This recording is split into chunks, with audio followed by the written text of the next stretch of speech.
on the stage, and we Yeah. should be live streaming as well. Hello there. How's it going? Are you talking to Robin, me? You Robin. talking to me? Yes, You I'm talking to talking to me? You you. talk. All righty. Well, Okay. happy September, everybody. Happy Hispanic Heritage Month. Happy fall. Happy Gulf Yes. Coast, as Robert Hill would say. Yeah. Yes, yes. Speaking of Robert Hill, he's been with us from the beginning of the Pensacola Network, and even when we were doing the first Friday networking over in Fort Walton, he's been one of Yeah, our media yeah. sponsors, He must WRNE. be 25 like me, huh? He must be Oh, yeah. 25 like me, right? Right. Okay. Yes, yes, yes, yes. Yes, Yeah, and yeah. we want to give a shout out to our sponsors right here quickly.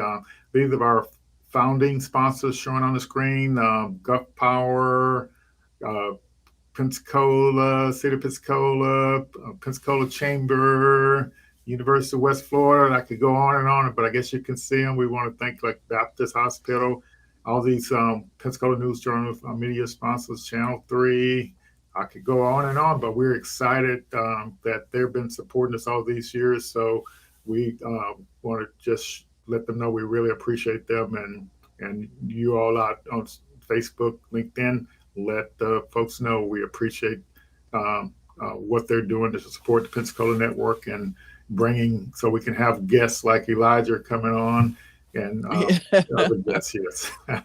Yeah, and speaking of new, so we're going to actually be talking about this whole new media. So we really want to thank Chris Hendricks with Bantucola Yeah. for making the way for us to do with Hopin, moving it from Hopin and adding Facebook Live and LinkedIn and probably some other things that I'm forgetting. And then WBQP TV channel 12, Vernon Okay. Watson. Yeah. I've got a couple of people who were just excited, and they said, "I saw you on TV." And I'm like, what? So I'm always excited, just excited. Vernon Watson, Vernon and Mary have been around for decades and making sure that the community gets to be seen and that all of these amazing programs that are out there all across the world get to be seen right here in Pensacola. They, the longtime owners for WBQP TV and Channel 12.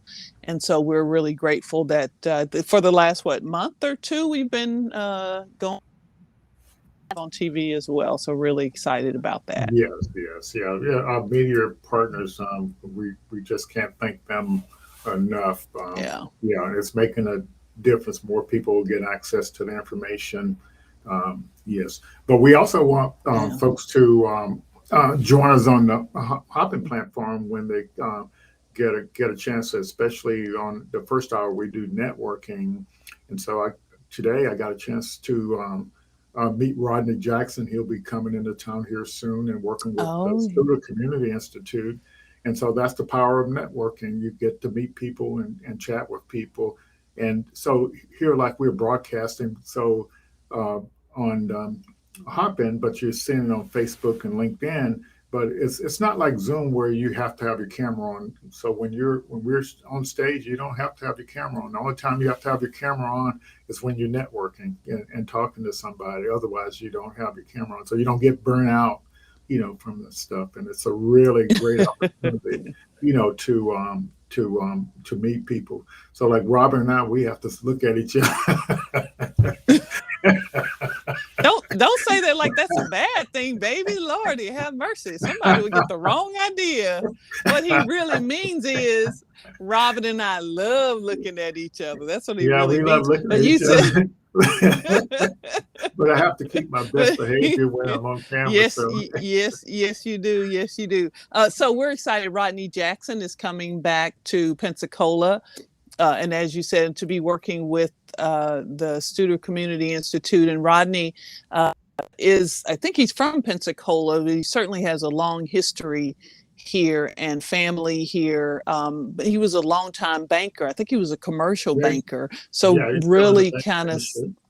Still in the banking. Okay, I think Yeah. he went to Texas and still, but he really 10, 20 years ago, he really was one of those foundations for especially a lot of us new bankers in town.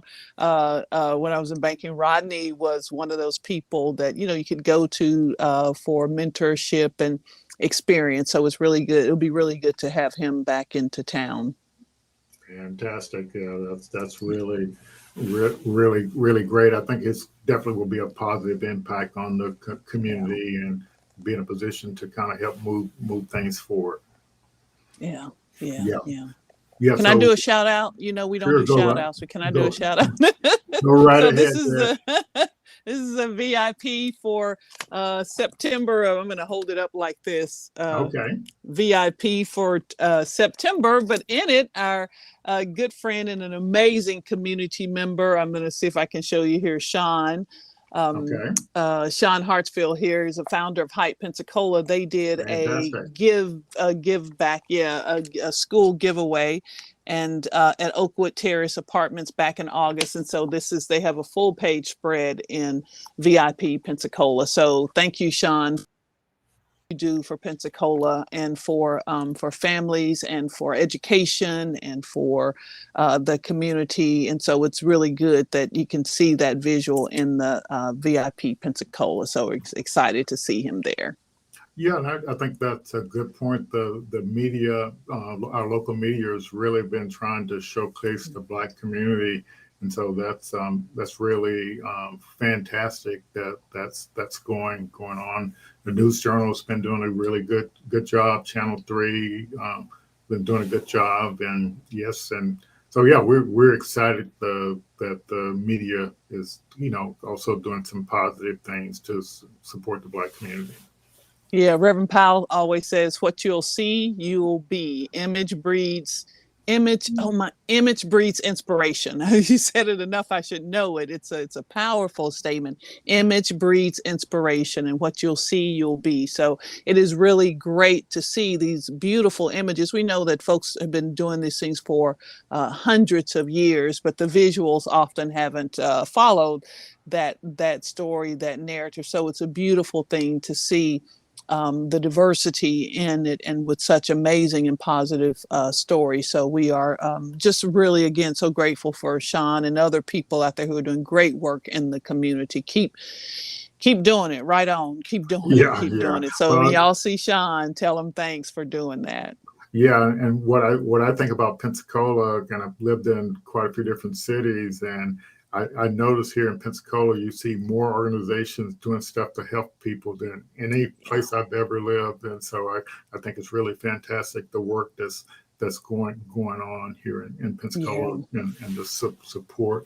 But we still got a lot of work to do and to close that wealth and equity gap as far as that stuff. So we host a Pensacola network to allow people to get connect with each other and get connected to information that can like help move them forward. And so I think it's really fantastic. But earlier I did mention some of our partners. Like we Mm. run the Pensacola network out of DeVilliers Square.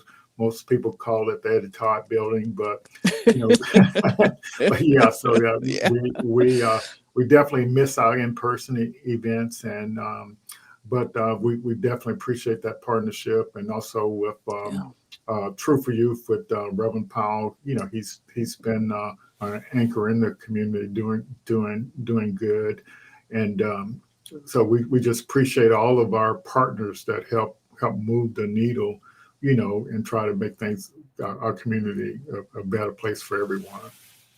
Yeah, yeah. I remember we talked about Robert Hill. He said last month, I forgot about this. And when I was on the radio this morning, I forgot to mention it. He said, go by the dwarf and get you some chicken. So, we normally provide that, but you can still support these amazing local businesses Oh like yeah, Niecy Lutley Jones at the dwarf,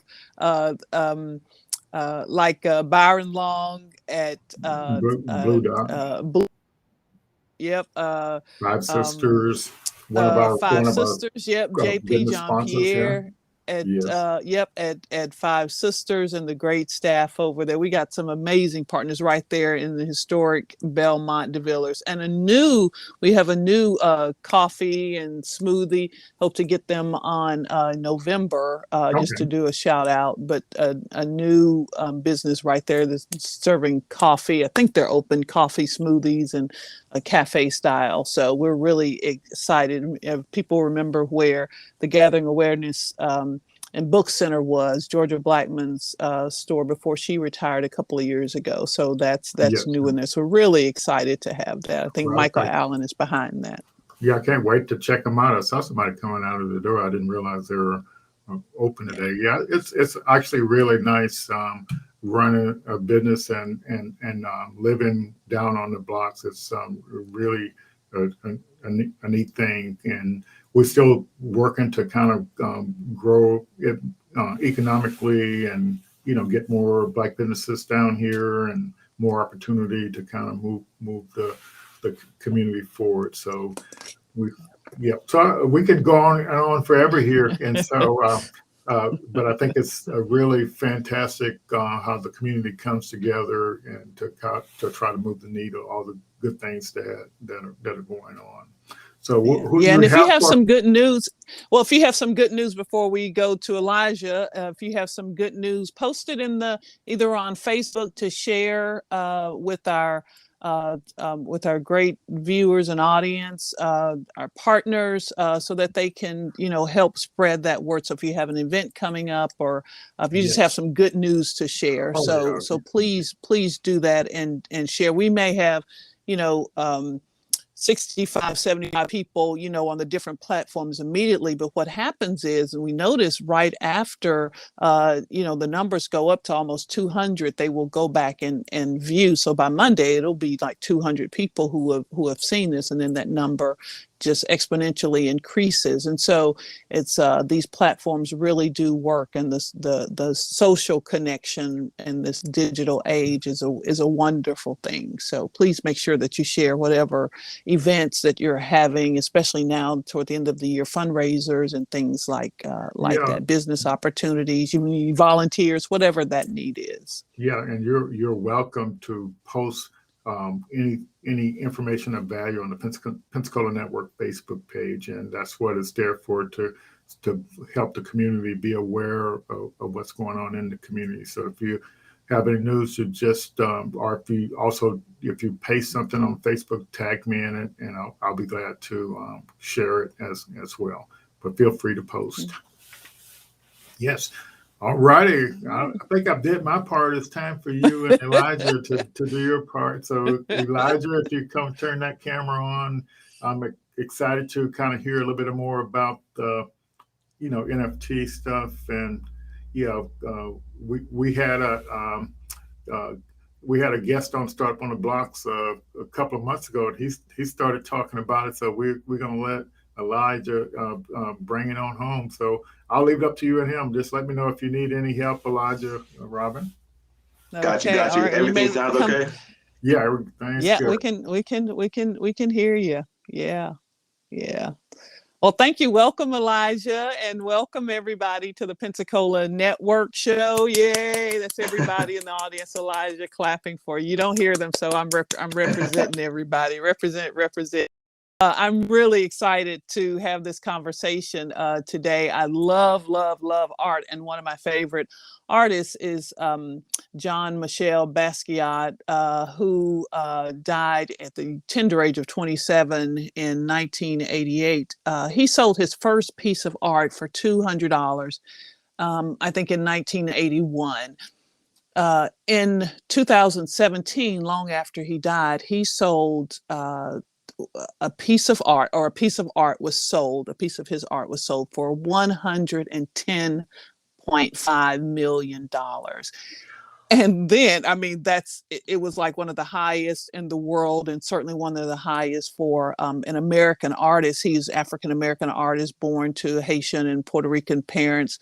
And he was born in New York. And so that's amazingly exciting. Fast forward from 2017 till today, just in March of 2021, an artist by the name of Beeple, Right. Mike Winkelman, sold a piece of digital art for $69 million, 69 point something, but we'll round it to $69 million. Right. And that, so he sold it as an NFT non-fungible token. So I'm going, what is this? What is this whole hype? So I ran into Elijah a few months ago, at one of his many entrepreneurially places, and Activities. so Right. so I had not seen him. I looked at him and I said, you look familiar, and so I've seen him grow as a preteen into this amazing young man. And when he started talking, I asked him what he was doing. He's now a 19-year-old college student, entrepreneur, comes from an amazing family. We'll talk about that in just a second. And I said, what are you doing? He started talking about this NFT art. And I said, you've got to come on the Pensacola Network show. And so I'm excited to have him, such a young entrepreneur, again, comes from an amazing family, and he has this wealth of knowledge with this emerging technology. So please welcome entrepreneur, student, and digital artist, Elijah Rigsby. Thank you. Thank you. I appreciate you, Miss Robert. Thank you. I'm so excited to have you here to have this conversation with you. Like I said, you come from an amazing family. So let me just first give some shout outs to your mother and father, I should Rebecca appreciate Hale, that. Rebecca Hale and John Rigsby. People may know Rebecca Hale. She's been associated with the Pensacola Human Relations Commission for a couple of decades, I think. So Certainly knew the someone whose shoulders we all stand on, Eugene Brown, and she had been as previously the executive director, and then your father, John Rigsby, who is a serial entrepreneur, and who I always say looks like he just stepped out of a GQ or shoot. I don't know how he does it, but John always just looks dapper. so, for sure. so you're standing on some good shoulders. So, what do you have to tell us about your parents? It's just a couple of people listen. Don't worry about it. It won't get out. It won't get out. Yes, man. I just say this about them. I always appreciate them for being behind me in every endeavor that I take in my life. And like you said, they're always definitely some strong shoulders for sure that I'm standing on. And like I said, I just want to appreciate them for everything. They support me. Anything I've done in my entire life, they've always supported me. So I just want to say I appreciate them for this. I know they're probably listening around here somewhere. So I just want to say shout out to you guys. Love you guys. And yeah. That's right. That's a good son. That's a good son. I do want to, it just reminded me when you said that. I think one of the first things I saw, I don't remember how old you were. I think you were probably 12. Maybe I want to say maybe you were 12 or 13 and you had the bow tie business. Oh yes, ma'am. E. Alexander. Yes. Yeah. Definitely, for How sure. old were you when you started that? I think I was actually 12. I Okay. think actually the age was 12. I ran that for a few years, and then kind of, the broadening of age, as I like to say. I Mhm. explored a lot of different avenues, and this is just kind of where I'm at right now. Yeah. How did you get, we'll talk about your art, but how did you at such a young age, how did you get that bug? So I know you got it from your mother, know you get it from your father, but how did you get it? What made you say this is something that I want to explore? For the most part, I really just came to understanding when I was young, just seeing my parents, grind out and try to live life kind of catered in their own way, so to speak. And I felt like the really only way to do that was to be an entrepreneur and to pursue your own dreams in a way that you believed was, of course, financially, because that's a big part of, having a job, is having responsibilities and things like that, is to be able to support yourself and those around you financially. And that was pretty much it. Me and my dad talked about it when I was younger. He kind of introduced me. Wow. My mother helped me with the backing, of course. pushing that idea and trying to install that in me at a very young age. And it's probably, I definitely say one of the heavy reasons as to where I'm at right now is because of things like that. Did you see your peer group as you came up the age ladder as such? Did you see your peers being involved in any entrepreneurial ventures like you? I have definitely seen a fair share. Actually, shout out Booker T. Washington, by the way. I actually am an alumni of Booker T. Washington, and I was actually in the marketing academy, and I've seen a lot of great and amazing entrepreneurs come up around me, and just seeing different businesses just grow and develop. And I think it's definitely an amazing process for sure.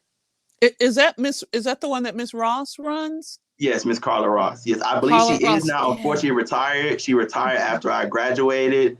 Um, and yes, that was there under Miss Ross, Miss Carla So Ross. I've heard a lot of people talk about that academy. So that and to say exactly what you said, that really propelled them to think bigger than selling the lemonade, which is a great gig, right? Definitely. But If it you can really scale did. it up, I believe it's perfect. Yeah. Yeah, and I think that's the point, doing what you do and then figuring it out. Lloyd talks about that often, how to scale. Yeah. So when did you start thinking about art? Not the digital art, but just art in general, because you told me earlier that you started out as in a different medium with your art. Tell me about Right. your first art. Um, as a younger kid, I realized, or not so to speak, just from those around me, I've been told that my art skills are a little bit higher than most common people. So I've always felt like I've had some sort of artistic side, so to speak. I really started out with drawing. I really didn't do too much painting, really just a lot of drawings and things like that. Um, Pretty much my whole middle school, early high school career, I was in art. I was in art classes and things like that. Even now, I'm still taking art classes now that I'm in college. So it's always just kind of been a part of me for the most part, especially when it comes to schooling. Did you see art around you? It's what was the influence there? Honestly, I really don't view that much art in all honesty. I really just Okay. intake things in my head, and I try to take as a creative of an approach as I can to most things.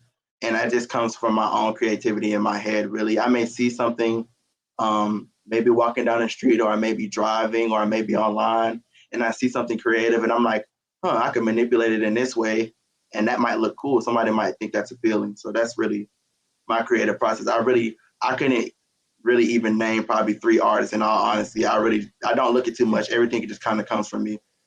Well, then I have to tell you about a couple of my favorite artists, but who I mentioned at the outset, John Michel Basquiat, who was a graffiti artist and a graphic artist, and so I do want to make sure to say that you are a student at Pensacola State College now, and you are looking to get into their art programs, into their visual art programs, which is how I learned about, not being enrolled, but knowing some of the professors over there, Professor Mark Hopkins and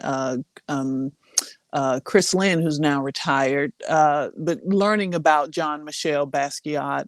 So that really did open up my eyes to see a different form of art, to see graffiti art in a new way. So why did you choose to major, or to go into this major? You're a sophomore already there, a second year student there. Why did you choose to go into digital or media arts in general, I guess?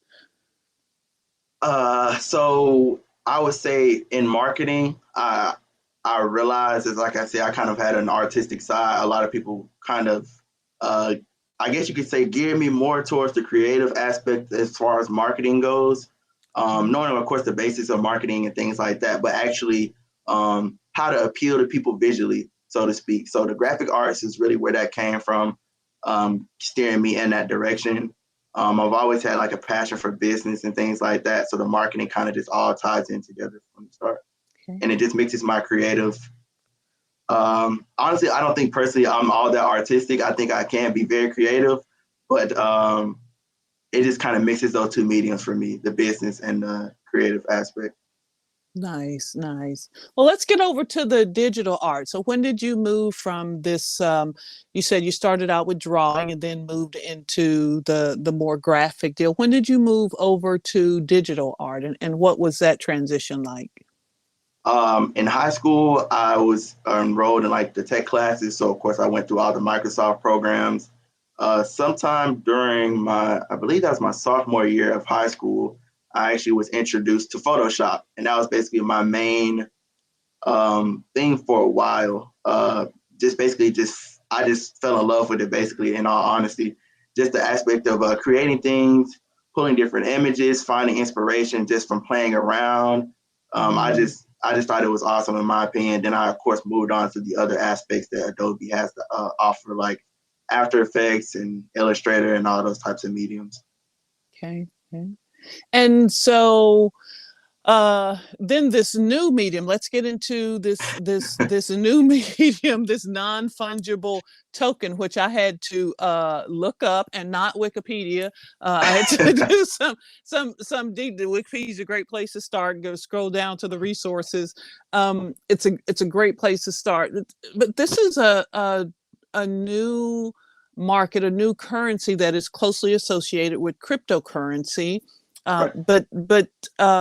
It is seeing art, the value of art, in a very different way. So it's not so fungible, meaning that I can exchange $10 for two $5 bills. I can't Right. do that with non-fungible tokens. So tell me about this idea of non-fungible token art. Okay, got you. Just as a precursor, before that, I feel like it's important to speak to somewhat of its predecessor, which, in my opinion, is cryptocurrency itself, or more Okay. so the technology actually behind cryptocurrency. So, cryptocurrency is basically essentially a decentralized network of public ledgers, which is called a blockchain. So, a blockchain is basically the main component as far as how cryptocurrencies and digital assets alike operate. So before we get into NFTs, I just kind of want to mention that as far as the blockchain and actual cryptocurrency. So that's kind Uh, of like the foundation for NFTs. right, all this Okay. technology as far as digital assets, which cryptocurrency and NFTs alike are both digital assets, they're both Okay. supported and founded based strictly on this blockchain technology. Okay. Okay. Okay. All right. Uh, I'm sorry. So why did you get into this particular one? What value did you see in the value of again? So before I get there, let me let you finish explaining how the art works in that, and then tell me why you thought that that was something good for you. Okay, got you. For the most part, NFTs came to me fairly recent ago. I would say,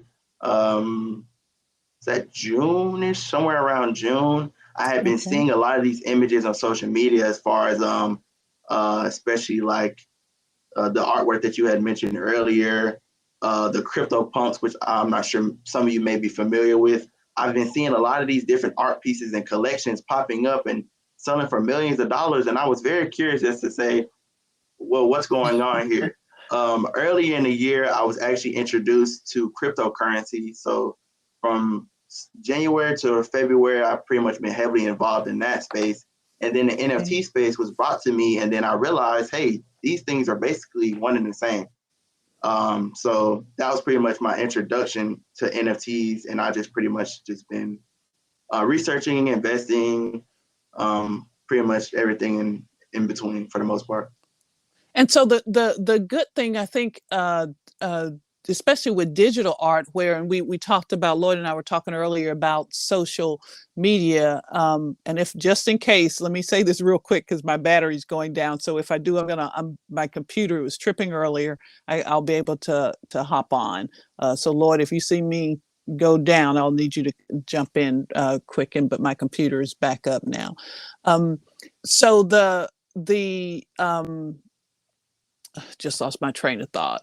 That's what happens when you get 25, Elijah. No problem. Um, Take your time. uh, what was it? Oh, so ownership. So a big part of digital art has to go to ownership, so that if I take a photo and then I share it, I share it on Facebook may decrease the size, manipulate it, and then I share it, then someone else shares and someone else shares it, then I may lose ownership of that. So as opposed to a physical piece of art, NFTs are digital only, correct? Correct. Okay, and There so are, I'm sorry, go there go are ahead. means into which people are placing them into the physical world, such as like projections, holograms, Oh, okay. VR, virtual reality, and things of that nature. So, but for the most part, it is strictly just online for the main. Okay, so strictly digital. And but the ownership stays with the art. So you never lose, regardless of how it's manipulated, you never lose ownership. There's always this tracking mechanism to do that. Is that correct? Correct. Uh, Okay. What does that mean for you as an artist to have that? Because you mentioned that you saw these millions of dollars. What does that mean for you as an artist to retain ownership of your work? And I hope you can show you have some incredible work that you shared with me earlier that I hope that we can bring up, especially the yes, one if I you would love like, that I'll one. pull that up in a second if you would like. Yeah, that would be great. Yes, but just to kind of speak on it, I think it's a very important piece. I think the technology alone, as far as the blockchain technology, is going to be very prevalent here in the next, honestly, I'd say 2 to 5 years. A lot of businesses and things like that are going to be changing their business models as far as how they, especially as far as luxury brands go. They're going to be very Right. strict in terms of using this blockchain technology to verify and authenticate their items. I honestly, so many brands will start moving towards this technology. It's just pretty prevalent that people kind of get at least somewhat in the know now while it's super early. Because thinking on it from hindsight, it's really just since January, February that these spaces have basically exploded and they're only going to continue to grow.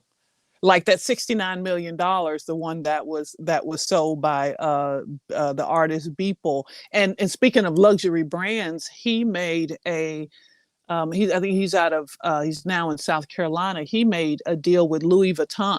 Louis Vuitton? Uh, I believe he I made believe that's what I read as well. yeah, It's that been a he while. I made. can't remember. Yeah, but so that his work, that you see this, so he sells this piece of art purely digital, $66 million. And that was, I mean, so obviously that's the high side, but I think also read that the average NFT still sells for $150,000. And like you said, this is still very early in this. Right. And to your prediction, you think that this is only going to increase in value. The prices are going to continue to increase. The demand is definitely there, especially Okay. financially wise, not even just as an investor, because a lot of people are still in this space just from the perspective of, I like art. I think it's cool to Yeah. have this art and being able to verify it, and having it in this 3D space where I can basically take it around and show people, or I can get some sort of digital frame, as I mentioned earlier, and place it kind of like the frames we have in the background, and it just constantly display this Mm-hmm. digital image of mine. So I think from that perspective, there are two sides to the NFT space for the most part. There are those who are looking to profit, which are most of the artists, or what I like to Mm-hmm. call resellers. And then you have, just your art curators that actually just like collecting art and things like that. Yeah, yeah. Which is going to make it. I love art, and I think our house reflects that. Which is going to make how you display that work. You have to think about that differently as well. Not just going to the store and buying a frame or having a frame especially made Right. that you're going to have some technology to show your art, if Right. you're going to publicly share your art. Why don't you bring some of your art up? I'm gonna Lloyd, do you need help with that, or you I know I'll pull it up here. I should you're a tech guy, you got this. be able to pull it up here. This is just one of my pieces that I have. It's available on OpenSea, and you can view it on all of my social media platforms, which I left a link for that in the stage post, Okay, in the all right. stage chat. Let me just share, make sure it's the right one. It's kind of full screen for a second. You guys can take a look at that piece up there. Okay. That's just one of the one-on-one pieces that I have developed over the last 2 to 3 months. For the most part, Now, I use can a they mix. I'm I'm sorry. sorry, let's make sure I Yes, hear they can you. see it. Yeah, they can see They it. can see it. Okay, great. All righty. And what's that called, Elijah? This one particular one that I call is called Both. This piece of artwork I call Both. That's my favorite one. And so I And did mine not as know well, honestly. I That's did why I not pulled this know one up. that it was. So talk about the 3D-ness of it. From the 3D aspect, this one is a straight medium, or I'm kind of throwing out terms. Sorry about that. This is more of just a 2D medium, mix of a few different programs. No real 3D programs here for the most part. And this particular piece, just a use of a few video editing techniques that I use to kind of give it this feel and effect, this kind of life, so to speak.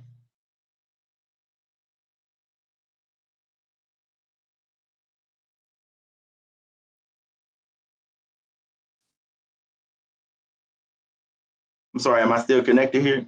I just want to make sure. I'm sorry, it lagged. I'm sorry, could you say that again for me? Yes, ma'am. Oh, can you hear me, Elijah? There you go. Okay, tell me what made you come up With that. and I'm gonna.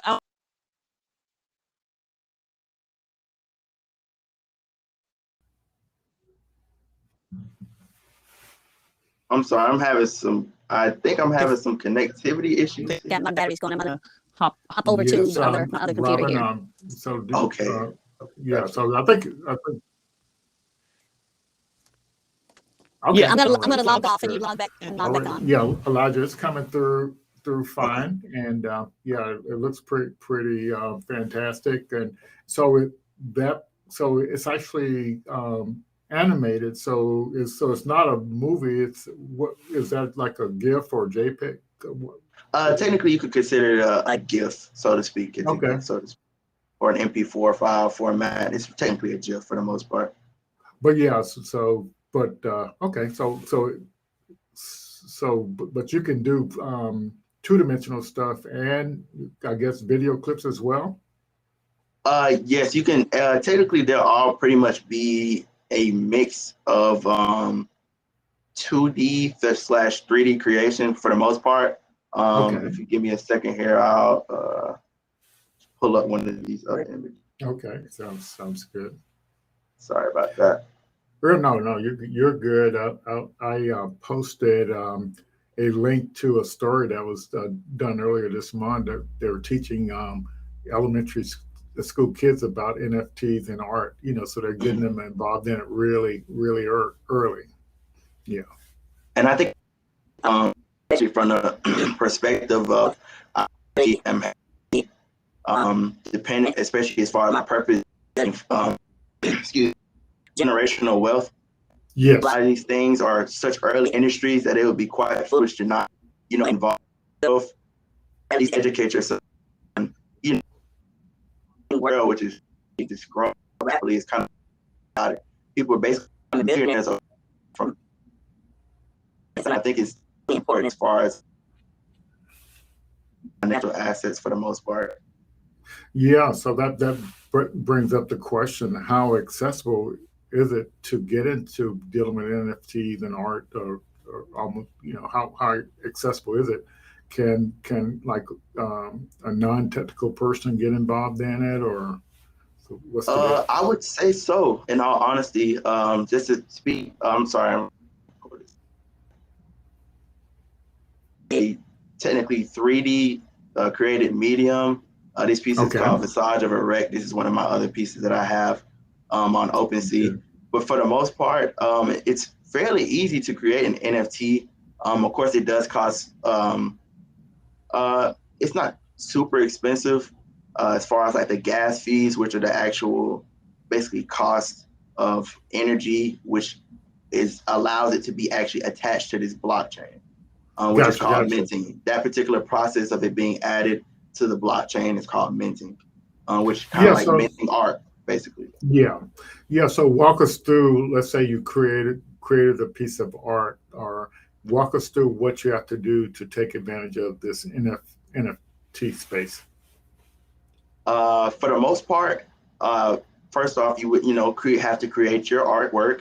That could be 2D or 3D, moving image or still.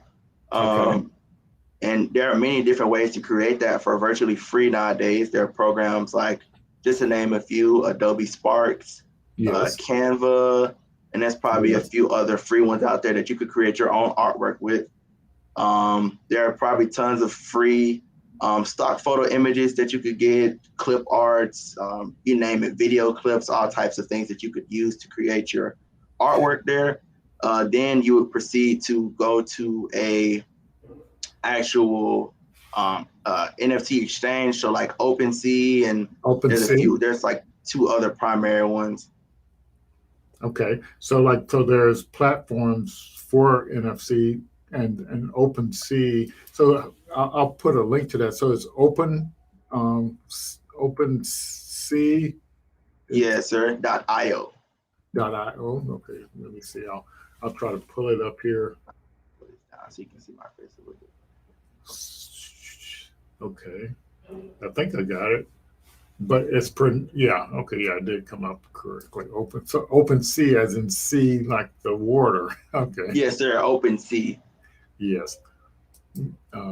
Me being in the technical space, I thought the letter C, like the C programming. Which is C programming, yeah.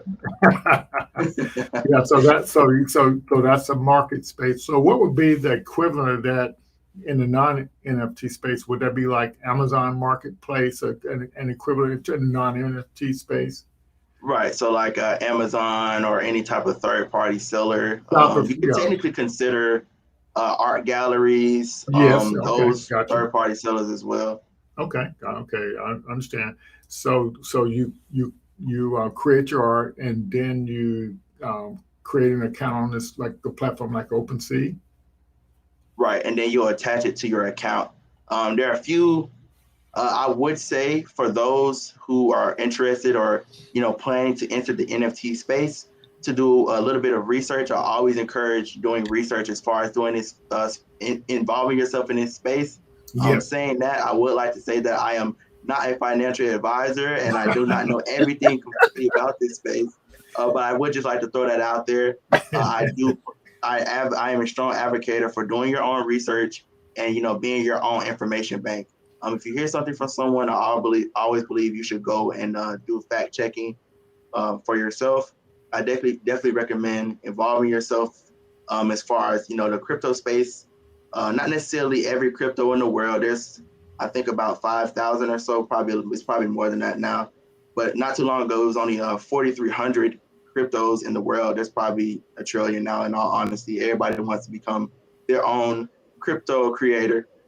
And then involve yourself in the NFT space. Just because, like I said, there are a lot of technicalities involved with minting it and adding it to the blockchain, and just familiarizing yourself with the actual cryptocurrency technology itself will just help you along with your NFT processes making. Let me ask one more question, Robin, before. I'm glad I'm back on and came in at that point, because you bring up an important financial part that I want to ask him about. This is so fascinating. Okay, yeah. So we have several Black artists here in town. I mean, it's just so many of them, and so like Carter J, he does a lot of artwork. I don't know if you met him, and Carlos Cowles, he has some interesting artwork, and so I guess my point is you have a lot of people of color in this space, and they may or may not be making money off their artwork, or they're making a certain amount of money. So should they be trying to get involved in this NFT space? I think I think now, if any time, would be pretty important as far as awareness goes. I feel like anything can be accomplished as long as you have some good marketing skills, or at least someone around you to push these, push your brand and things like that. Making connections, networking. If you have those skills, I feel like it's not necessarily too hard to push your brand or your artwork and things like that. But I think as far as NFTs as a whole, right now there's so much focus on it. Mm-hmm. As long as you can get some type of traction or something like that, getting into these groups, I recommend, just if there are any NFT creators or anybody that's just interested in what artwork people are buying, I recommend, and I'll make sure to put it in the chat here, following at NFT, getting into the NFT discords, following the social medias that are posting, the largest sales for the day. I follow a few of the largest NFT basically news networks there is currently, and they basically keep you updated as far as what popular collections are about to drop, how much traction they have, how many people are looking at them. And this is great for investors as well, because you can actually kind of hone in on, hey, I might buy this piece right here and sit on it for 4 to 5 months. I think that's very important. Like I said, I've invested heavily in NFTs myself.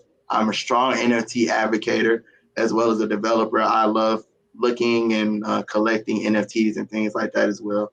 So. Okay, sounds good. I don't want to take Robin's spot here, so I'll let him. Oh, no. Thanks for hopping in there. I appreciate it. Yeah. So my old point in that question is we have a lot of artists, here in the area, and that are creating great work, and some of them already have a really great followings. And so, right. What are they? What are they missing out by not looking into this NFT space? And because let's say they're making a certain amount of money now, the NFT, I'm assuming, only just going to allow them an opportunity to make more money, in a different medium. Right. And if they have some sort of skill, which you don't need to create the NFT artwork using some sort of computer program at all, you could honestly take a picture of the image and then post it online and sell that as an NFT as well. There are lots of different ways that you can take the approach, or you can have it based on a canvas. I believe you might be able to get it scanned or something like that. But I think like I said, I think it's a great opportunity. I wouldn't say every artist would need to do it. I wouldn't say it's something that's necessary on your list, but I would consider yourself, if you are an artist or if you just want to be involved in the space, then it's definitely the way to go. All right. Well, I do want to ask two questions, Elijah. But one, when you're talking about the money, artists will say, and I mentioned that, so you're at Pensacola State and Professor Hopkins is over there, and right. I'm sure he would say, you better ask this question, Robin Richard, that it's, that you're doing, artists should do art for art's sake, for the sake of it, right. This creative expression that you are there. Have you seen in feeds, in your research, have you seen those who are getting into this space just to make this money, especially on the heels of this $66 million value exchange sale that Christie's did on behalf of the artist Beeple? For the most part, I've seen many, just to say, most sales come out of collections. In my opinion, from the study that I've done. So having small, large, for the most part, just collections, and kind of having your fan base or the average consumer kind of differentiate between the different costs. So a lot of times NFT sales are fairly low. They're very high in the resale value, which is just people trading the art pieces and things like that. Because like I said, these collections are limited. So an artist may do a collection of 100 pieces, and that's it for that collection. Mm-hmm. So the resale value tends to be pretty high, especially if you're an artist with some sort of fan base or something like that, which are always the ones that you want to kind of look towards investing to as well. Someone that's kind of already established. So when you say collection, then that does mean that you have to then do the art. You can't just, I just can't throw up this glass and say, oh, then, I'm going to make this into art. You really do have to have a collection of a body of work then to present. For the most part, but in all honesty, I won't throw any pictures up just because I do not want to discredit those artists in any form or fashion. I would just like to say, yeah, there are a lot of those type of images that float around and for absurd prices. I think that there was actually, if you give me a second here, I'm going to pull up an article actually from that news network. Give me 1 second here.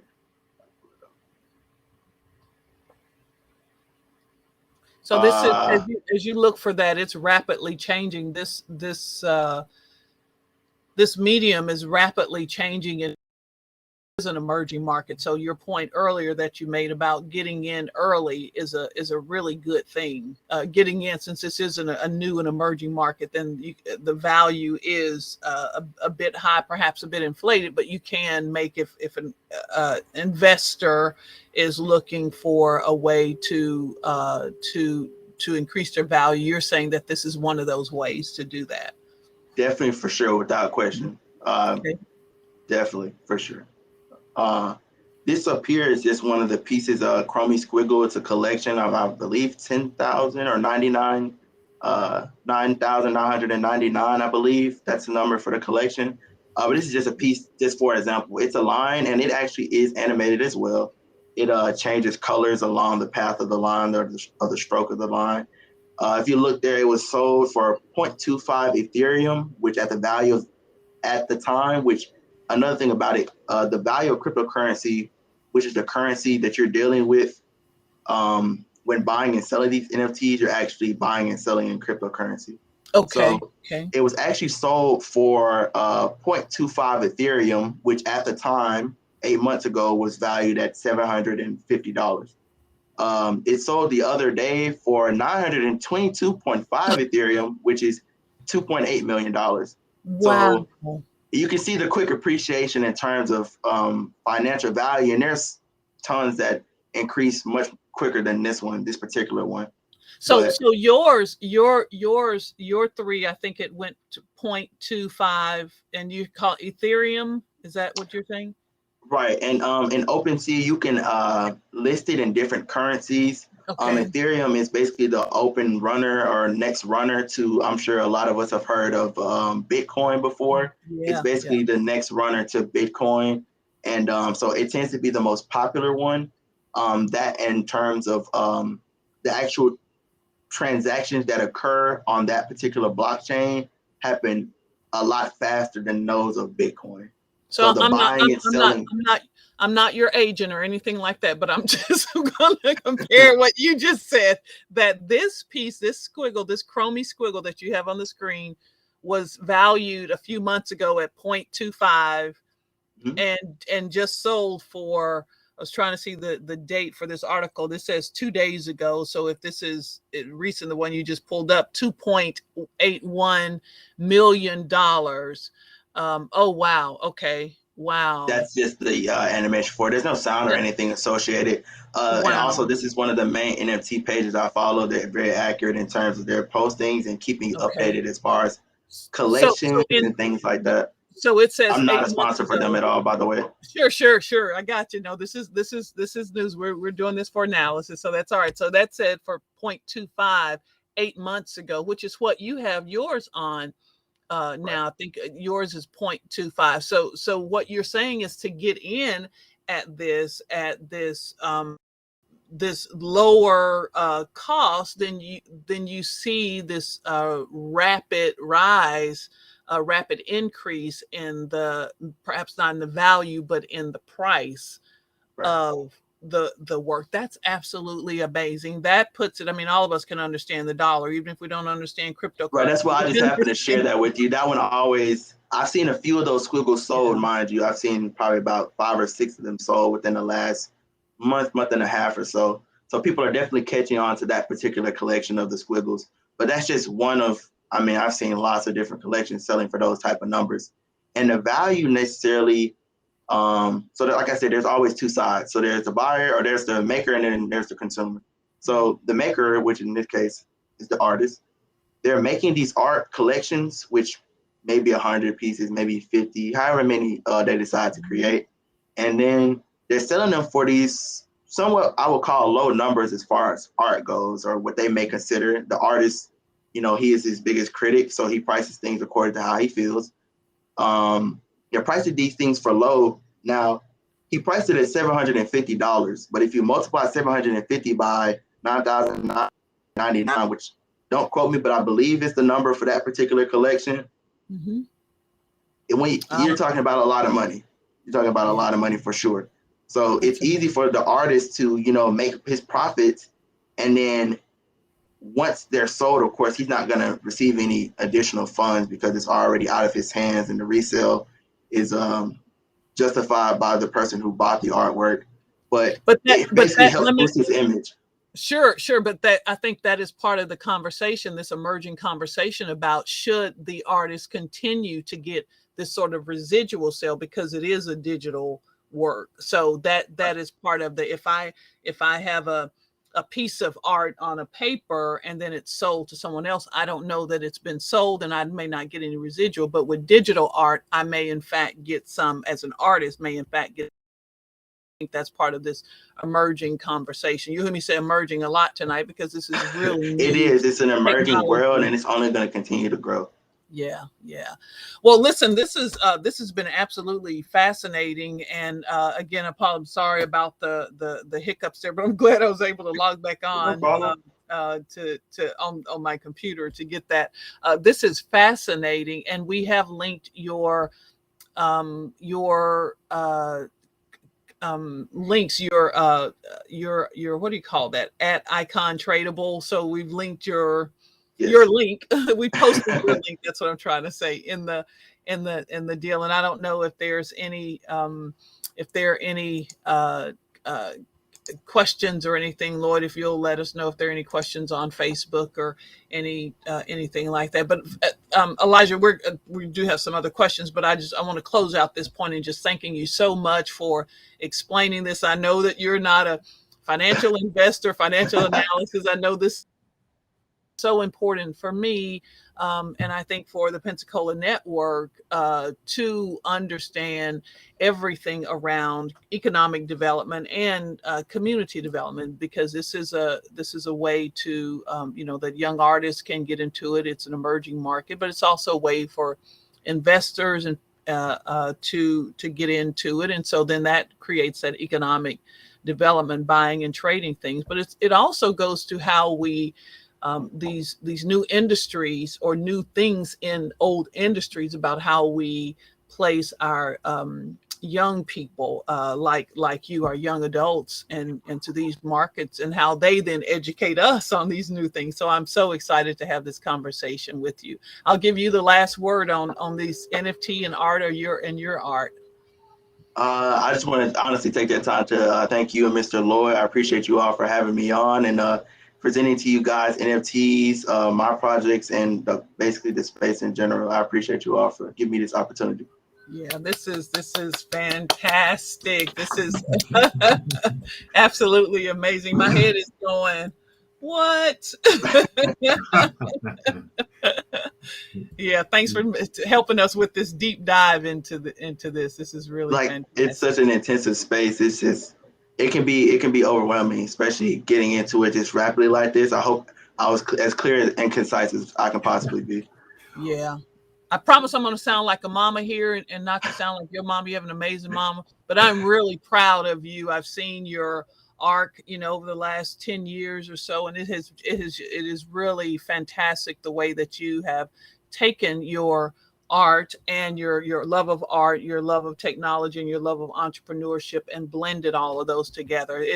I'm just so proud of you, and I know your story is still being written, and your journey is will still continue. But it's really cool to see you at this juncture. And thank you for saying yes. Thank you so much. Thank you. Yeah, I appreciate you. Thank you. Yeah. All right, Lloyd. Any questions or? No question, but I do have one or two. But there's a lot of great comments from family members. They're watching and give a lot a lot of kudos. You got some aunties watching, and Oh, Oh boy, that's always welcome. yeah. But I I love think it. yeah, I think the one thing I've heard about the NFTs. So like once you're once you your art is sold, if somebody else who buys it decides to sell it later, I understand you still get another commission when they sell it. Uh, So there are a few platforms into which, and there are a few means into which yeah, transactions occur. So for the hmm most part, the transaction occurs on the platform. Most of the time, there is some type of extra funds that can be provided for the residual, creator. yeah, But there are things like extra wallets, which that's more like the cryptocurrency space. I could probably touch on it yeah, here. It's more like different wallets, basically where you can store these digital assets. yeah, There are transactions that occur. Maybe if you have a friend that you have a particular art piece and you're like, I want to give it to my friend. I don't want to transfer it through the app or the like the Oh, OpenSea, the platform. I want to just send it directly to their wallet. So they'll get okay, their wallet address, which is okay, your personalized address for your assets that store your assets. And then they just send it that way. And then, of course, the artist isn't going to get any funds if the friend decides, hey, I want to send you some money for this gotcha, art yeah, piece. I see, So um, it just depends on the medium in which the art was exchanged. gotcha. Okay, so I yeah, think it speaks volumes that the twins. I think it's Winklevoss, and I don't remember their first names. The one who started, who have the claim to fame about starting Facebook with just forgot the face of Facebook now, his name. Um, but the twins, I remember them Mm. because they're rowers. But they got into this space, so that really says a lot about this emerging technology. So here you have some of the original creators of Facebook now into this space and helping to guide artists through so that they can increase their value. That's amazing. I yeah, won't speak too heavily on this because it can this particular one is an intensive topic. Uh, there are a lot of big companies in play, especially as far as the banking system. The whole aspect of this decentralized network of transferring these digital assets is incredibly different, and it basically just consumed a lot of people's lives, so to speak, and a lot of systems that we've had in place. Mhm. So this the space is just honestly I'll say it's revolutionary. Honestly, you could quote me on it maybe a few years down the road, but it's honestly revolutionary to be honest, as far as how things are going to be handled here in the future. Facebook, especially one of those companies that actually work on developing a um, augmented slash virtual reality world using NFTs and things of that nature. As far as well as a bunch of other companies that are probably working behind the scenes as far as building these virtual worlds. And considering it's Facebook, they have connections to so many people. So establishing these virtual world and having these virtual NFTs, changing them in this virtual world, it's just going to be huge, and people are going to be able to connect with all sorts of people around the world. And I just think it's going to be great. So you have Facebook, Mark. You have Facebook getting into this. Right. There are companies like Google. I mean, the list goes on. There's a Yeah, and then you have the some of the original creators of Facebook, the Winklevoss twins. I don't want to butcher their name. I think that's their name, but that's amazing because then you have. I mean, so we talk about angel investors and things like that. So that's really putting a lot of what's the word? Uh, pressure. cheese, cheddar, no money Oh yeah, that too. And that's behind. very important. Yeah, So yeah. yeah. That's amazing. Do you see peers? I asked you about your peers in the space earlier, but do you see your peers in this? And I know you haven't gotten into at the college level, you haven't gotten into, but in the marketplace, do you see other 19-year-olds in this in this space as you are? Not publicly. I like I believe in the fact that it's very, very, very early, extremely early, and a lot of people are not aware of this space and the things that are going on every day as far as this NFTs and cryptocurrency go. I kind of just link them interchangeably because they're both digital assets and they're basically one and the same for the most part. As far as peers go, I'm a big advocate as far as getting my peers, because my goal or my main purpose in doing a lot of the things that I try to do is for building generational wealth, and not just in myself, but in people around me as well. I believe that's a big part of my drive, so to speak. And I definitely try to get and, show as many people, especially my peers and people around me, this space and the things that are going on. Like I'll send my friends or people that I know a post associated with NFTs or cryptocurrency showing, the different transactions, or, for a lot of people, I'm just going to speak frankly. I hope this is okay. For most people, it's hard for people to get behind things if they don't see much. I'm still very new to this space, so my gains may not be extreme enough for some people to get behind me or get behind the idea of this space, so to speak. My gains in my eyes in my opinion, my gains have been phenomenal. I couldn't ask for more. That, and I have a vision for the future. So it's a lot easier for me to say, hey, I'll spend some money and invest in this, or I'll spend some time and invest in this space. And a lot of people like, oh no, they're doing this and they're doing that to get this kind of money. They're not really understanding the space as a whole. So it's just a lot of, as my father say, it just deals with miseducation and the need of education, so to speak. So I feel like if a lot more people get as far as the space goes, that conversation could be guided a lot smoother. Of course, I can educate people all I want, but I'm not a financial advisor and I can't tell you what to go do with your money. So I can tell you all day about, hey, I've done this. I think you should do this. But I just think it just comes down to seeing actual growth from it for a lot of people. I feel like that's what it boils down to. Well, I think let me just put a pause there, Elijah. I think, I'm thinking of Earl Graves, when he started Black Enterprise. I mean, he really did. You talked about hustling and grinding. He really did have to hustle and grind, because what people saw during the I think during the 60s when Ebony came out, they were comparing his magazine to Ebony, saying here's another black owned and black focused magazine. But he was saying that I'm looking at enterprise, I'm looking at entrepreneurs, I'm looking at business, I'm looking at economic development solely in this space, not in the entertainment space, solely in this space. But then I also think of Harriet Tubman and Sojourner Truth. They didn't need a whole bunch of people, to make their way. Something happen. Right. They kept in amongst some odds, so here you have, and I always think that we're standing on shoulders and the shoulders that they're standing on, but here you have people in history who have done this and who continue to, again, grind. And so getting, as you said, getting in early, you don't need a whole bunch of folks, but you do need the right information, as you said, the best information, but then just that continual grind and that hustle, with some good, solid, straightforward moral ethics as you're doing it, you a long way. So yeah, I just wanted to do it because you brought up a good point, about that being early. And I think being early is a good thing. Yeah. And sometimes it takes someone to, just to kind of tag on to what you said, it takes someone to step out and do something that may not necessarily be easy or, simple in any form or fashion. And, it just sometimes it takes them to struggle and grow from it so that they can lead people behind them, if that makes sense. Yeah. I definitely wouldn't say I'm a leader in this space. I definitely just want to, like I said, my purpose is just to advocate for it and show, hey, if we get together, we can make things happen. That's really my purpose behind it.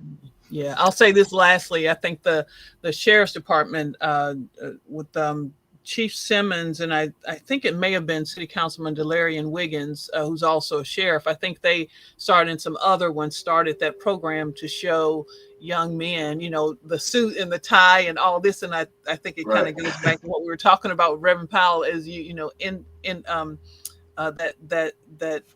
what you see is what you will be. that you can actually see that inspiration.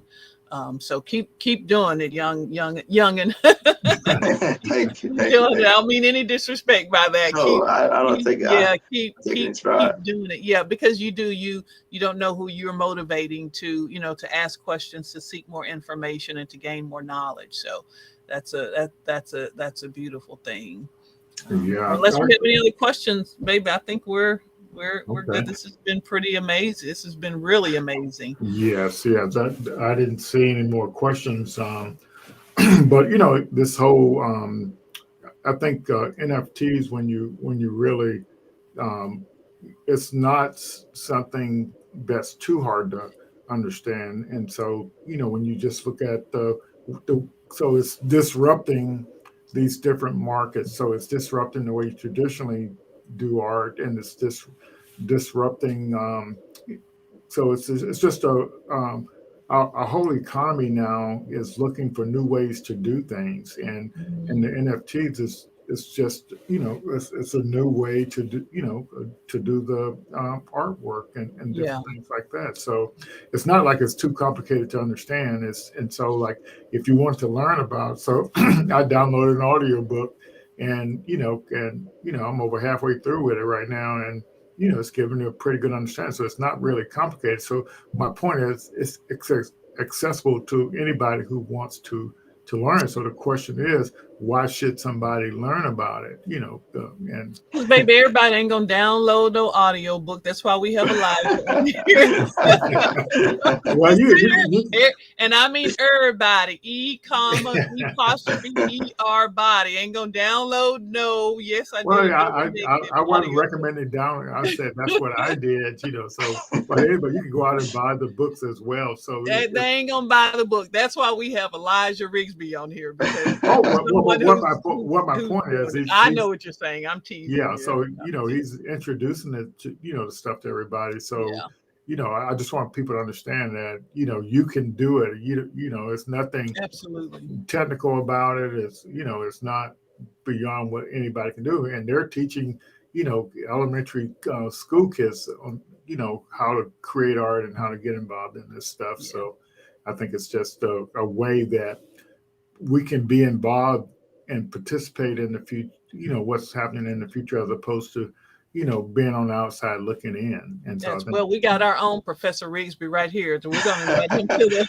we're gonna have to invite him to the Kakua Institute and really on that technology side, blending that art and technology. We'll have a separate conversation about that, Elijah, and have you come over, come down on the blocks and teach some of our students, about. Yeah, I love it. I love it, honestly. Yeah, that would get you and Professor Hopkins together and make something happen. Yeah. When you get over there, you tell him you need an A. He's gonna make you work for it. I'm sure. I ain't speaking for him, but I'm sure he's gonna make you work for it. Well, thank you again so much. This has been fantastic. Thank you to everyone who's listening in on this this part of the Pensacola network. We do so value you, and we value your time, Elijah, you taking the time with us to explain this. And like Lloyd said, for a lot of folks, this is really easy to understand. Some folks like me, it's it takes a bit of a massage and a lift up to help. You really did kind of, you laid some good groundwork so that we can understand. And if we can't understand the technology behind it, we certainly understand 66 million and 2.5 million, and getting in it at a 0.25 numbers talk, numbers talk for sure. Yeah, we appreciate it. So thank you. You did an amazing. Yes, all your aunties out there too. Thank y'all for appreciate you all for watching. Thank you. All right. Appreciate you all. Fantastic. Well, so we'll see everybody next month, and we're please consider participating in our networking from 5 to 6, and so you can actually meet some people and make some good connections to move forward. You never know what's going to happen.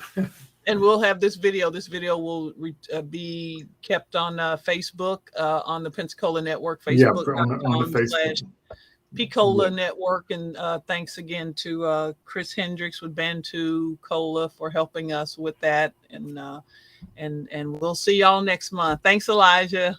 All right, thank you all. You all have a Thank great you, rest of your everyone. afternoon. Thank you. All righty. Bye-bye, everyone.